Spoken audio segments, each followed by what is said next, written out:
Hey guys, today's video is going to be all about character design. And for your project, you're going to be creating a unique character just as much as you would if you were an artist at a production studio and you needed to design a character for a new show. So, that being said, make sure you don't pause this video and think, oh, I know exactly what I'm going to do. Because I'm going to include a pretty large portion of a video from someone else who does a great job of explaining how to break down your character for clarity, what elements you really need to pay attention to make a recognizable and successful character design. I'll go ahead and give them credit in the description below. Watch through this video and then I want you to, again, design your own unique character, including those three elements that they talk about in this video, but make sure it's completely unique to you. It's completely new character. You're not copying or tracing or using anything from online, something that's already been done. You're coming up with a completely new character.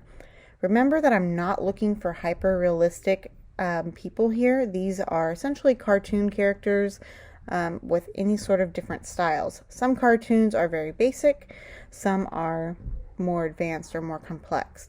So think about what style you want. But it needs to be, like I said, again, completely unique, completely new, a character that you have designed. So, what makes a character design good? This design took more time, so it's good, and this is a simple design, so it's bad. Right? Well, the answer is it's up to you. Character design is a subjective topic, meaning that it varies wildly from person to person or story to story. Here at BAM, we would argue that good character design is about clarity. Clarity of silhouette, clarity of palette, and clarity of exaggeration. A character design that's clear in these three principles will be recognizable in any art style.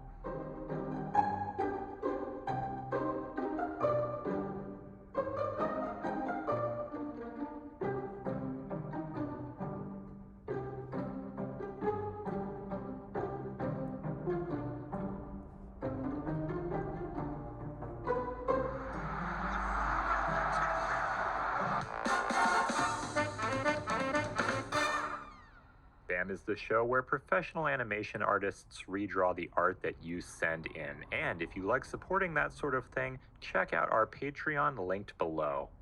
Let's start this off by creating an inherently bad character design.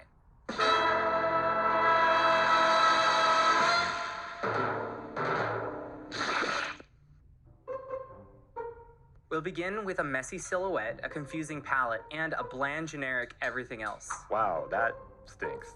Let's go ahead and completely cover this design in detail. That'll make it a nightmare to redraw again.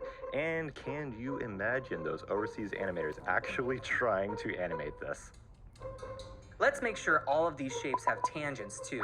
No sense of 3D space whatsoever. And as a final touch, I'm never going to flip the canvas while I draw, so everything will lean awkwardly to one side.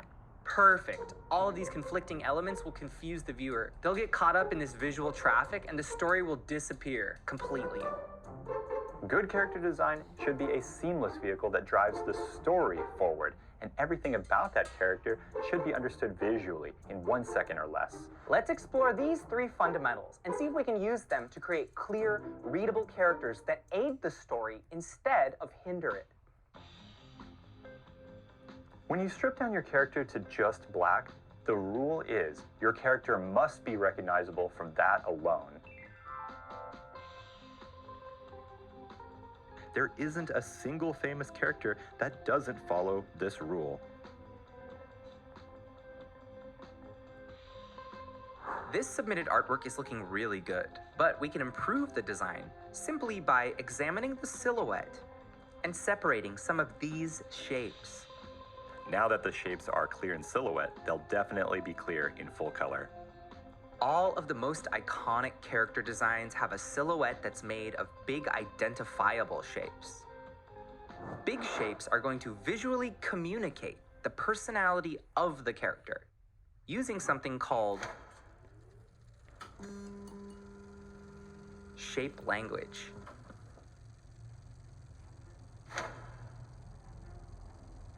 Like, this is already giving you a sense of stability, trust, and stubbornness.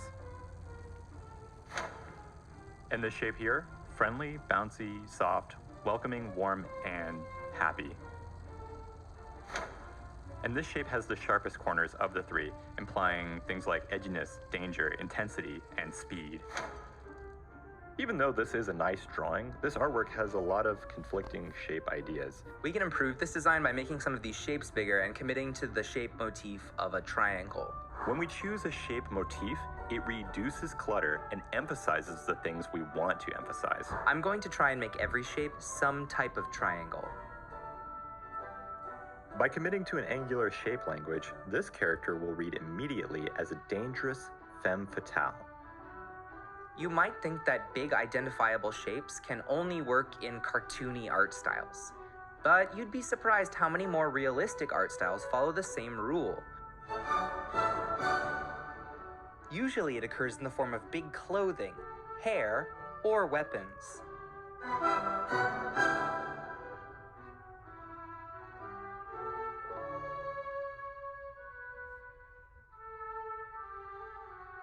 Another way to improve silhouette clarity is to take the character's head and add a little weird shape that is unique to only them. This is a really useful design hack that helps identify them in a crowd and demonstrates the direction that they're facing. Every character design works better if you can recognize them from just the silhouette. Hands look bad? Improve the silhouette. Pose is whack? Improve the silhouette. Before you clean up your character, reduce it to just black and double check which shapes you can push to make it more iconic. For clarity of palette, don't use too many colors. Be selective. Choose a color hierarchy, meaning one color is the dominant one and the other colors should support it without competing. This fan-submitted artwork has a lot of competing colors. This blue and this turquoise are both cool colors. Without line art, how can I tell where the ear ends and the dress begins? If we were to turn the dress into a warmer color, it becomes the dominant color that complements the blue instead of competing with it. But wait, color is more complicated than that. What about value? On a new layer, fill the entire canvas white and set the layer style to color. This way you can toggle the layer on and off to double check its value, which is basically the brightness of any given color. Now we can see what the real issue is. This design is unclear because all the values are very similar. Let's select some of these shapes and hit Ctrl U to adjust the value of them. An even more precise tool would be the color balance menu under Command B. This allows you to adjust the color on a more fine-tuned level. If you have a background, check the colors against the environment. Don't just paint your characters on white. Characters rarely stand in a bright white room. If you don't have a background, do your design against a midtone. That way your lights and darks will actually stand off.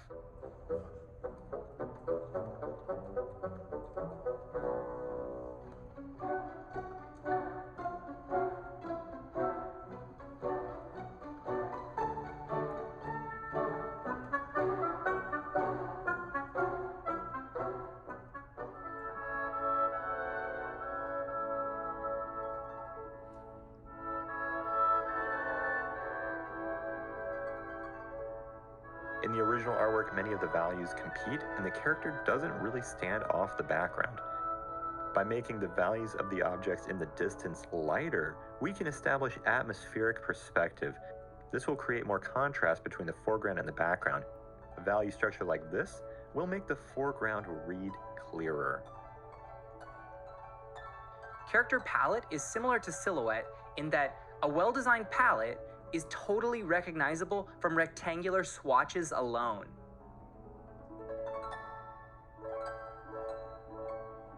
The combination of a good silhouette and a good palette equals an extremely recognizable character.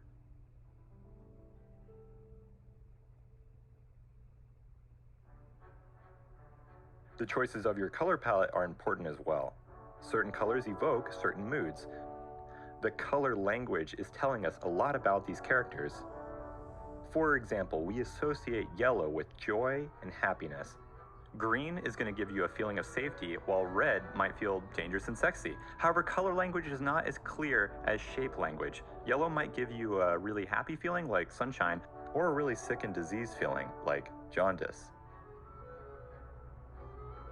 If you take a look at the globe, countries closer to the equator are going to have more colorful clothing and artwork, while countries closer to the poles will have more muted clothing and artwork.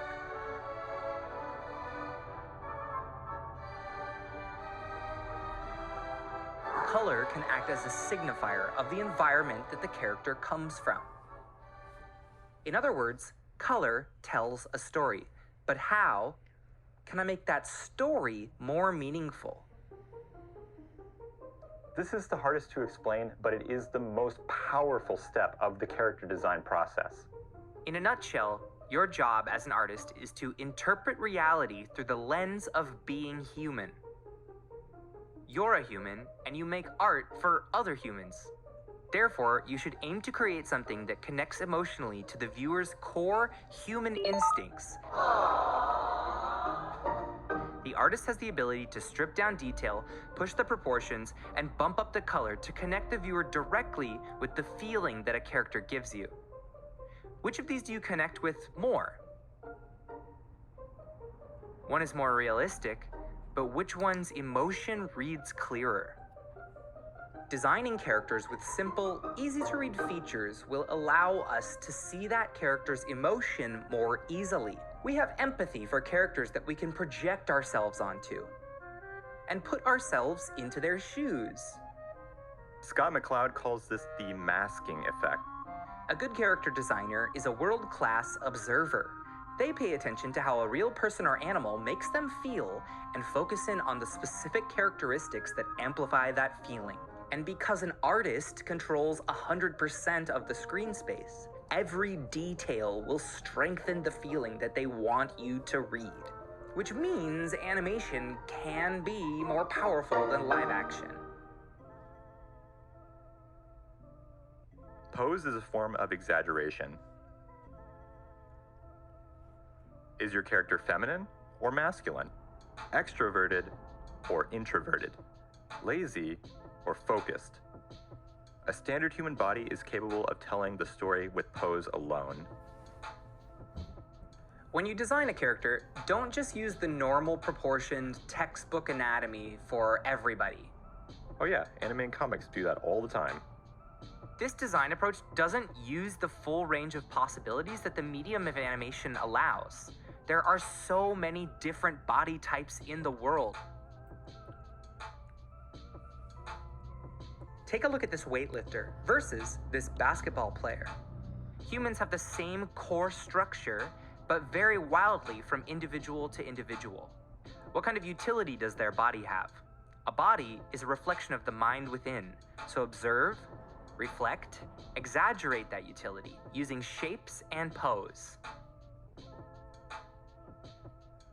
Let's exaggerate this submitted design by Joel. We like this drawing because there's clearly a goofy interaction here. We just think the actual designs are a bit generic. And we want to keep the same poses and same art style, but exaggerate the body types to amplify the story more. First of all, Joel, watch out for these tangents here. They flatten the drawing a lot. It's hard to tell that the demon is behind him. Now we're going to push the contrast more between these two characters. We're going to make this guy super thin, poised, and intelligent, and this guy's super big, intimidating, and stupid. The contrast is going to aid the joke in the interaction.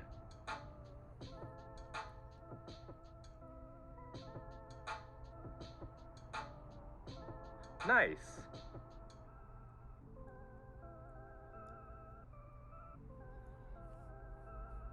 Characters' bodies are generally made of 3 major shapes, and the scale difference between those shapes is what makes the character design appealing or not appealing. Notice the more dynamic spacing is more appealing. If your character design is starting to feel bland, draw these lines on your character. Group them in a more dynamic way, and redraw it. These are like appeal rulers that you can always use to double check your design. Let's take a look at some of these designs submitted by Ege from Turkey. We really like a lot of what's going on here. The designs are simple, and the artist actually designed on a lineup. Drawing on separate documents over a white void can lead to a lot of proportion issues when the characters are finally lined up together. When you design on the same document within a lineup, it allows you to compare the proportions and be more precise. A great exercise when designing in a lineup is to create character trios.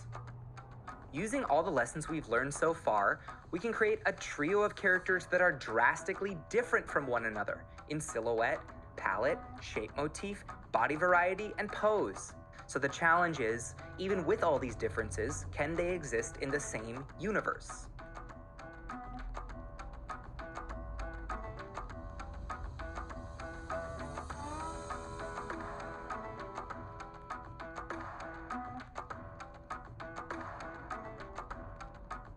Lineups with good variety will feel like a roller coaster. Bad lineups will be a boring train track.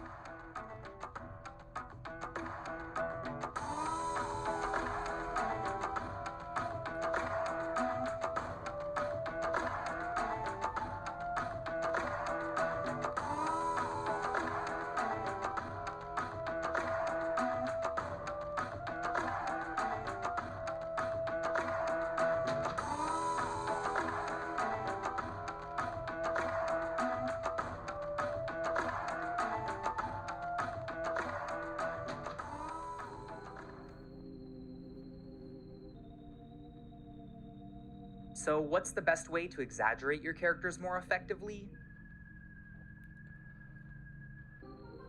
Gather reference. And that doesn't mean just browsing through Pinterest. It means all of this.